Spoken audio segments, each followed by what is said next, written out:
Millions watched Barack Obama speak just a few sentences in an interview, but those words sent shockwaves through Washington, leaving Trump red-faced and scrambling for control. The studio lights were bright, the kind that leave no room for shadows. Barack Obama leaned slightly forward in his chair, hands folded calmly on his lap, eyes fixed on the interviewer across from him.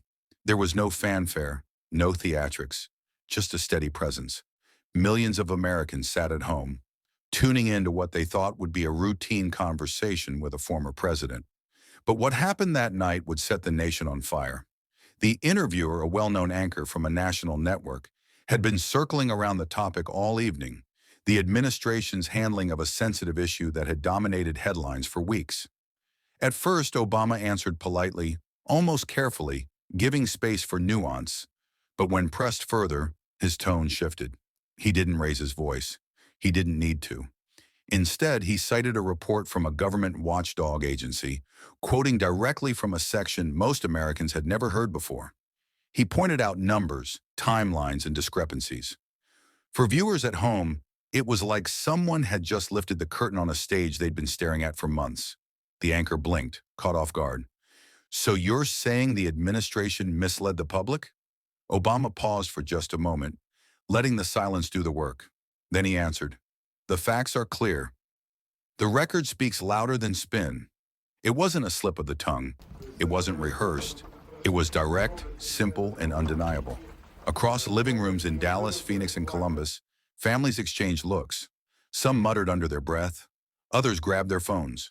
Within seconds, clips of the exchange were being recorded, shared, and dissected online. "Did you hear that?"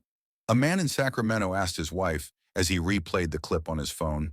"She said the numbers don't line up either," she replied, already typing a comment under the video. Obama's delivery struck a chord because it didn't sound like politics.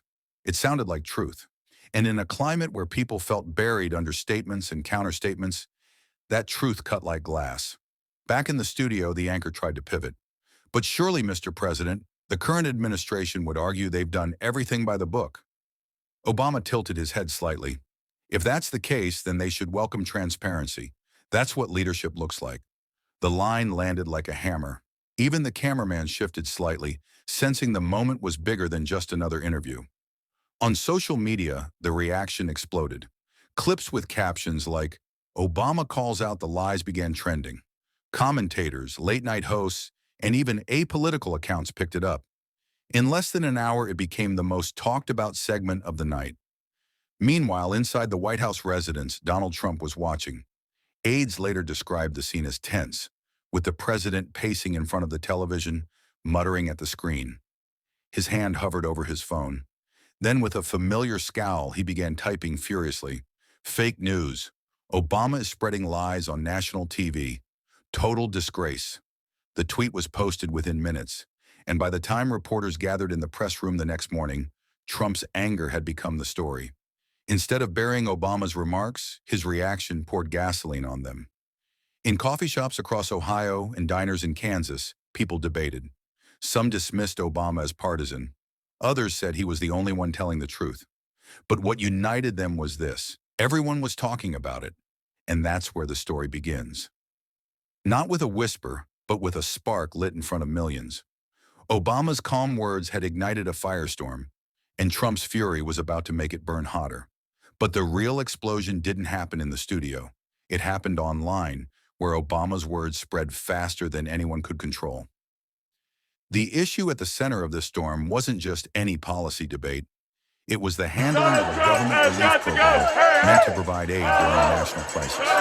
For weeks, news outlets had reported gaps in distribution, accusations of favoritism, and confusion about where billions of dollars had gone. To the public, the story felt like smoke without fire.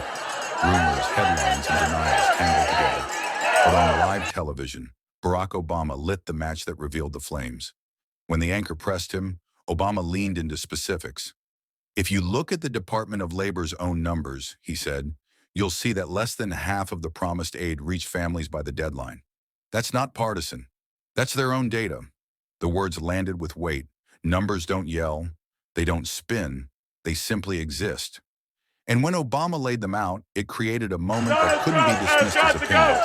The interviewer, taken aback, shuffle.